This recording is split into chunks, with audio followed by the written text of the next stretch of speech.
Oh, oh, oh, oh, c'est bon, on a compris. Habituellement, quand je vois autant de fenêtres qui pop comme ça, c'est que je me suis égaré sur un site, disons, graphique. Bon, visiblement, cela vous empêche de dormir ou vous rêvez de moi chaque nuit comme une ex qui a du mal à tourner la page. Enfin bon, dans cette vidéo, je vais tout vous expliquer, mes petits lapins. Et dans les moindres détails, comment obtenir une tenue aussi belle que la mienne. Et ça, c'est maintenant. C'est pas maintenant. Oula oula, mon petit Wolvie a l'air complètement fâché. Je vais aller régler ça avant qu'il se mette en pétard et je reviens dans 5 minutes, ok? Vous bougez pas, vous restez là, je reviens dans quelques instants. Bon, je vais prendre le relais. Il est pas prêt de revenir, c'est Deadpool après tout. Et laver sa tenue en machine avec celle de Wolverine, c'était pas très malin de sa part. Enfin bref, eh bien le bonjour, pour ceux qui me connaissent pas, moi c'est tout simplement Jason, et dans cette vidéo, je vais vous présenter tout ce qu'il y a à savoir sur le cosplay de Deadpool. À commencer par une chose, le cosplay c'est quoi? Pour faire simple, le cosplay c'est cos pour costume, play pour roleplay. Donc vous enfilez un costume et vous jouez votre personnage, tout simplement. Mon histoire et ma passion pour le personnage est peut-être un peu long à vous expliquer, mais disons qu'il me colle plutôt bien à la peau. Et je m'identifie facilement à lui. J'ai vécu beaucoup d'aventures avec ce personnage, qui en fait est devenu comme une partie de moi. Je dirais que le choix de son cosplay dépend de votre personnalité, de votre histoire, de votre vécu. Deadpool peut être très complexe à interpréter. Il est peut-être complètement fou et à la fois tellement badass. Et c'est pas facile d'être badass, croyez-moi. Alors je me suis beaucoup entraîné. Mais en soi, ce cosplay est vachement fun à faire. Et attention toutefois de ne pas le surjouer. D'en faire des caisses, de se prendre pour je ne sais quoi et de n'importe qui. J'en ai vu des Deadpool en convention qui se comportaient n'importe comment en devenir ridicules. La difficulté aussi de la tenue, c'est peut-être qu'il y a beaucoup d'accessoires et qu'on a peu de visibilité. Et puis merde, on a un putain de masque sur la gueule quand même. Donc c'est pas simple. La tenue. Alors, il existe plusieurs façons de se la procurer. Il existe aussi plusieurs rangs de qualité. Si on peut parler en termes jeux vidéo, rareté, il y aurait la qualité commun, ordinaire, la qualité rare, épique, légendaire. Dans cette vidéo, je vais vous présenter mon cosplay qui est, je sais pas, ça serait prétentieux de dire qu'il soit légendaire ou épique. Je vous laisserai juger par vous-même en commentaire ce que vous estimez de mon cosplay. Mais du moins, moi, je suis quelqu'un qui est très attrait sur le détail, donc essayez de rechercher au maximum la qualité réplique du film. Et donc, dans cette vidéo, c'est la tenue du premier film de Deadpool. C'est la tenue que j'ai acquérie après de longues années de cosplay, hein, forcément. Tout ça a un coût, tout ça a un prix. Il faut savoir que le cosplay, ça peut être très cher, comme toute passion. Il y a plein de techniques. J'ai des bases dans le craft, mais disons que je vais jamais exceller dans ce domaine et je vais jamais atteindre un niveau de qualité épique, rare, légendaire ou vraiment très proche du film et de la réplique du film.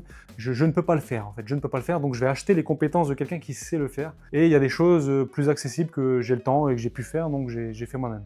Donc il y a un peu trois façons de faire du cosplay, donc soit on achète tout fait son cosplay chez quelqu'un, un magasin, un fournisseur, un crafter, un prop maker, soit on le fait soi-même, soit on fait un peu des deux, on achète des choses et on crée soi-même d'autres. Bon, du coup je vais vous présenter pièce par pièce, accessoire par accessoire, et à la toute fin de cette vidéo je vous parlerai du prix pour que voilà, vous puissiez comprendre que si vous allez dans la qualité vraiment proche du film, il peut y avoir un trou dans votre portefeuille quoi, tout simplement il y a un trou après dans la poche, des papillons qui sortent et voilà quoi. Si cela t'intéresse, je t'invite à rester sur la vidéo, un like sur la vidéo, de partager, de commenter. Merci.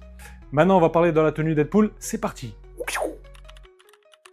On commence par le suite Deadpool. Comme vous pouvez le voir, c'est une tenue assez complexe hein, parce qu'il y a des parties en caoutchouc, notamment sur les épaules. Il y a du véritable cuir et ce tissu-là qu'on appelle le tissu sérigraphié, où on vient appliquer une espèce d'impression, donc une matière un peu siliconeuse, comme pour le film. C'est très détaillé. Que vous prenez en masse parce que vous poussez fort à la salle, bah, c'est pas gênant parce que c'est une tenue qui va être assez extensible. Donc ici sur le suite, c'est un petit autocollant hein, que j'ai mis, c'est l'autocollant de mon association, la X-Force Family. Pareil, n'hésitez pas à vous renseigner, hein, X-Force Family, voilà. On va retrouver ce même tissu sérigraphié avec les motifs et bien sûr le détail. Donc voilà, simple à enfiler, pas de scratch ni de fermeture. C'est une matière qui est, comme j'ai dit, élastique, donc vous pouvez y pénétrer facilement. Ça c'est le petit, je sais même pas comment on appelle ça, mais appelons ça des bracelets qui sont à ce niveau-là, avec la particularité d'être aimantés. Donc la mise en poignée, hein. C'est assez simple, rapide, efficace. Voilà pour les gants. Donc voici également la montre que porte Deadpool dans le premier film. Donc c'est une montre Adventure Time, pour ceux qui ont reconnu. On la met à son poignet, hein, comme une montre, et on vient mettre le bracelet par-dessus la montre. Donc comme dans le film, il la porte comme ça. C'est le petit détail, chaque détail compte. Donc voici maintenant la ceinture. Donc la ceinture, assez simple, hein, c'est un scratch, un velcro, là, comme vous pouvez le voir, qu'on vient mettre autour de sa taille. Très simple. Un velcro ici. Et c'est déjà mis. La particularité de cette ceinture, c'est qu'il y a des poches utilisables qui facilitent avec des aimants, pareil pour la fermeture. Donc il y a parfois, et ça arrive, hein, des costumes ou des cosplays où les poches sont factices. Mais là, ce qui est bien, c'est que c'est utilisable, donc c'est un côté pratique. On peut y mettre un peu ce qu'on veut dans les poches. Voici maintenant les holsters qui, pareil, avec l'aide d'un velcro, se fixent autour de votre taille. Hop, avec ces espèces de clips qu'on vient mettre. Voilà, ils sont un peu serrés, mais voilà comment ça se passe. Avec l'aide des clips, on fixe les petites pochettes au niveau de la jambe. Donc bien sûr, dans le monde du cosplay, il est interdit de se trimballer avec des vraies armes. Donc voilà, ce que je vous conseille, c'est des armes factices en mousse. Pourquoi en mousse ? Parce que tout simplement, c'est beaucoup plus léger, ou durant toute la journée, vous allez porter votre cosplay. Et ben, si vous avez des répliques assez lourdes, hein, fait en impression 3D ou d'autres matières beaucoup plus lourdes que la mousse, et ben en fin de journée, vous allez avoir mal au dos. Et en soi, si une famille ou des enfants vous approchent, rapidement, vous pouvez leur montrer que c'est clairement pas des vraies armes. Et c'est important. Assez simple à mettre. Il y a une fermeture sur le côté qu'on vient zipper directement. Donc en fait, je suis en train de zipper le tibia, mais ça sert absolument à rien parce que vous ne le verrez pas à l'écran. Donc voilà, les tibias, comment ils sont. Voilà. Avec un petit velcro ici pour bien l'avoir en place sur le suite. Donc il y a pareil un scratch sur le suite qui permet de garder en place le tibia proprement. Sur les tibias, on va y retrouver aussi le petit couteau, point faible de Spider-Man. Donc il va venir se fixer ici, sur le tibia gauche. Voilà, avec l'aide de clips. Bam, bam, bam. Voilà. Donc ça c'est pareil, c'est si vraiment vous allez dans le détail du cosplay, il va avoir ce petit couteau sur le tibia gauche. Ensuite la sangle hein, qu'on viendra fixer directement sur le suite aussi. Donc il y aura un petit scratch qu'on va pouvoir mettre dans le dos. Et ensuite sur le suite, pareil, un petit velcro là pour maintenir la sangle.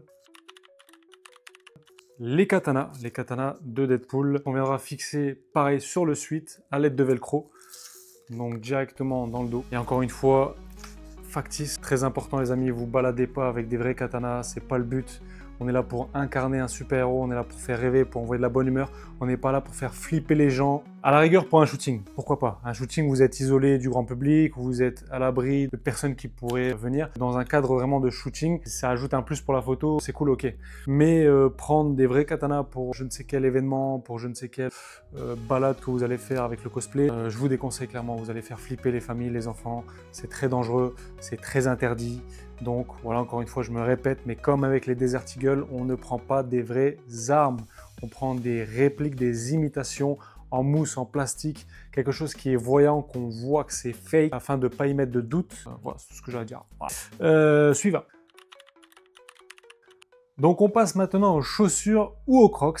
C'est un des deux. Alors beaucoup de personnes m'ont dit mais c'est quoi tes crocs, c'est quoi tes bouts de plastique que tu as au pied, c'est pas Deadpool, c'est nul, c'est moche, c'est pas raccord et tout. Mais tous ces gens-là sont pas renseignés, j'ai l'impression qu'ils n'ont jamais vu le film et encore moins lu les comics. En fait Deadpool il n'en a rien à foutre, même s'il veut se balader à pieds nus, il se baladera à pieds nus, même s'il veut combattre avec des chaussettes trouées, il va combattre avec des chaussettes trouées. Et là il faut savoir que les crocs on les voit bien dans le premier film. Donc c'est bien une référence au premier film. Donc tous les gens qui m'envoient des messages, des commentaires en disant c'est chelou, t'as des crocs aux pieds. Et ben non, c'est pas chelou. C'est pas chelou, c'est la vérité, ok? Alors calmez-vous avec ce genre de message maintenant. Donc voilà, des Rangers, des bottines qu'on peut trouver partout dans tous les commerces, sites internet, qu'on vient personnaliser avec les deux petites pièces qui font que ce soit des bottines Deadpool, parce que voilà, Deadpool il a ça, des espèces de protèges, des armures, je sais pas ce que c'est, protège-cheville, voilà, plus un protège-pied. Donc voilà. Et à choisir, je préfère quand même les Crocs, parce que c'est quand même beaucoup plus à l'aise, beaucoup plus facile à mettre et à enfiler. Moi j'adore quand c'est facile à enfiler. En plus de ça, je pue un peu des pieds, donc ça laisse une aération constante et permanente, donc c'est cool. Je recommande, les Crocs, c'est la vie. Voilà. Bon, petit bonus, je vous montre une paire de bottines Deadpool que j'ai personnalisées moi-même. Donc on va appeler ça des bottines Battle Damage. C'est un skin, disons, je ne sais pas si on peut encore employer un terme jeu vidéo. C'est quand même quelque chose que j'apprécie fortement sur les cosplays, c'est que ça soit un peu endommagé, qu'il y ait un peu d'ombrage, etc. Parce qu'un cosplay qui est trop clean, trop propre, bah, je trouve ça moins beau, tout simplement. Donc moi j'aime beaucoup le style Battle Damage sur les cosplays. Donc voilà, je m'étais lancé sur ce style-là, dans un précédent cosplay aussi, que j'avais abîmé, que j'avais sali exprès pour que ça suive avec. Après, si vous avez les moyens d'avoir deux tenues, une Battle Damage et une Clean, disons, c'est cool. Donc j'améliore, j'upgrade, je crafte des petites choses, mais je ne fais pas entièrement la tenue. Le meilleur pour la fin, le masque ou le face shield. Donc réplique identique hein, de celle du premier film, encore une fois, au plus proche, avec toujours ce même tissu sérigraphié, rouge, avec un légère peinture noire un peu salissante. En réalité, c'est un half shield. Alors, je sais pas si mon anglais il est très bien dit, mais c'est un moitié de masque. Donc il existe des face shields complets et des half shields qui permettent voilà, d'avoir une meilleure respiration déjà de une. Et puis un côté pluraliste, je trouve, dans le sens où quand vous allez parler, vous allez avoir le masque qui bouge. Et ça, je trouve ça chouette. Je trouve ça vraiment intéressant d'avoir un half shield plutôt qu'un masque complet. Déjà, le masque complet, il est un peu étouffant. Je vous avouerai que même quand vous parlez, on n'entend pas très bien ce que vous dites. Là, avec un half shield, ça passe à travers le tissu, donc on entend très bien ce que vous dites. Vous respirez très bien. Et je trouve ça un côté beaucoup plus naturel, beaucoup plus réaliste. La prothèse menton qui va avec, bien sûr, ça c'est un truc que vous n'avez pas besoin si vous avez un masque complet. Ça, c'est ce qui complète un half shield en fait. C'est pour bien avoir la forme. Vous allez pouvoir changer d'expression. On appelle ça des lens, des yeux. Voilà. Donc vous allez pouvoir changer d'expression, c'est aimanté, c'est simple, c'est efficace, c'est cool, ça ajoute aussi une petite particularité au cosplay. Donc voilà, c'est assez simple, là, il y a tout simplement à enlever votre lens et puis changer d'expression pour ajouter un peu de réalisme, un peu d'émotion à votre personnage, à votre roleplay. C'est le petit côté fun, j'aime bien, c'est le petit côté fun de pouvoir changer ses expressions. Donc aussi, petit conseil que j'ai à vous donner, c'est prenez soin de vos affaires. Là par exemple, je vous montre, je mets mes lentilles dans une boîte avec de la mousse qui est protégée de mousse. Comme ça, ça permet d'en prendre soin, de ne pas l'abîmer. Pour tout votre cosplay, hein, prenez-en soin, stockez-le proprement, rangez-le proprement, trimballez-le proprement. Moi, par exemple, j'utilise une valise qui va permettre de protéger l'ensemble de mon cosplay sans qu'il soit abîmé. Un autre conseil que je peux vous apporter, c'est également le lavage. Donc, ne le mettez absolument pas dans une machine à laver. Faites comme à l'ancienne, lavez-le à la main, mettez-le dans une baignoire avec un peu d'adoucissant, de l'eau tiède maximum, voire froide, trempez-le, voilà, essorez-le, laissez-le sécher, mais lavez jamais votre cosplay en machine à laver, c'est une erreur, vous allez l'abîmer, l'esquinter. Donc voilà, maintenant parlons du prix, les amis. Sur les sites tels que AliExpress, hein, des tenues spandex, une combinaison entière, qui va coûter une centaine d'euros approximatif, mais qui va être de très loin proche de celle du film. 300 euros, une tenue un peu plus complète avec beaucoup plus d'accessoires, mais toujours pareil, une différence au niveau des matériaux utilisés, une différence au niveau de la technique utilisée. Donc 1000 à 2000 euros, ça peut paraître énorme comme somme, mais c'est quelque chose de cohérent dans le monde du cosplay. Quand vous voulez quelque chose de très quali, eh bien, il faut mettre de l'oseille sur la table, hein. Il faut travailler pour et il faut investir des sommes un peu plus importantes.